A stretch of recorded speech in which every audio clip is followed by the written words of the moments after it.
Himara ka çelur zyrtarisht sezonin turistik 2025 me një koncert madhështor, ku skena ju besua një prej emrave më të njohur të muzikës shqiptare, Aurela Gaçe. Mbrëmja festive mblodhi mijëra qytetarë dhe turistë në sheshin qendror të qytetit, i cili u tejmbush nga atmosfera elektrizuese dhe ritmet e paharrueshme të këngëtares së njohur.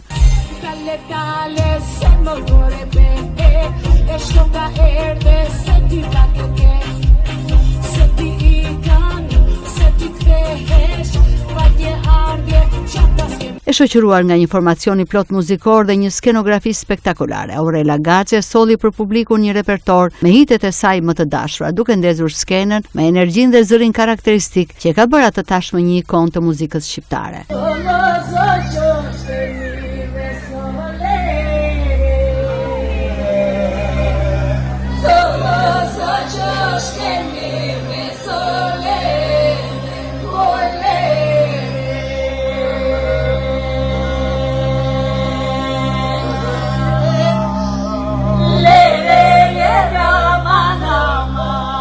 Ndërkohë kalendarin e aktiviteteve për 2 ditët e çeljes së sezonit e konfirmon dhe kryetari i Bashkisë së Himarës Vangel Tavo në një intervistë për Blu Televizion.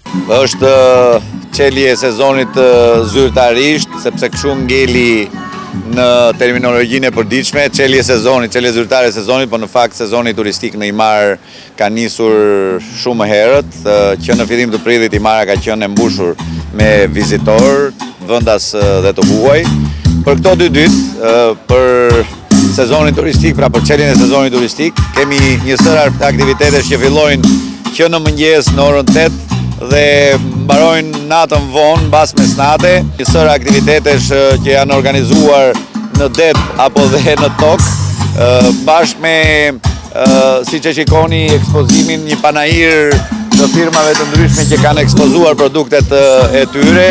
Pjesa dërmuese e këtyre janë firma, kompani që operojnë në bashkinë e Himarës, një kompani e mirënjohur franceze që operon në fushën e piroteknikeve, vjen për herë të parë në Shqipëri, vjen në Himar për të performuar pra me një koncert Fishek Zjaresh. Dhe mbas këtij koncerti Fishek Zjaresh kemi një këngëtar tjetër shumë të njohur që vjen nga Greqia, Christos Mastoras, i cili do të performoj me bandën e vet këtu në Himar. Vjen për herë të parë dhe zoti Mastoras në Shqipëri dhe vjen në Himar, performon në Himar dhe vjen, duhet theksuar që do të organizoj një koncert filantropik.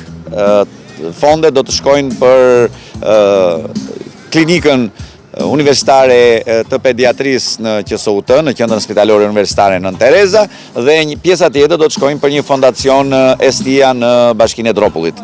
Pra, Himara do të ketë 40 dhjetor për vizitorët dhe për Himarën, 40 dhjetor të parushme, 40 dhjetor pa gjumë për të gjithë që do të jenë në Himar në këto 2 ditë. Treguesi, ajo çka shikojmë, sikur se edhe ju thash, ka filluar sezoni që në fillim të prillit dhe nga kontaktet që ka me të gjithë operatorë turistik me strukturat akomoduese, deri në fund të nëntorit ka prenotime, janë të prenotuara gjithë këto struktura akomoduese që operojnë në Bashkinë e Himarës. Hapja e sezonit u shoqëruar dhe me aktivitete të tjera kulturore dhe artistike që pritet të vijojnë për gjatë gjithë verës, me plazhet e pastra, mikpritjen tradicionale dhe një kalendar të pasur ngjarjesh artistike. Himara konfirmohet si një prej destinacioneve më të preferuara në jug të Shqipërisë.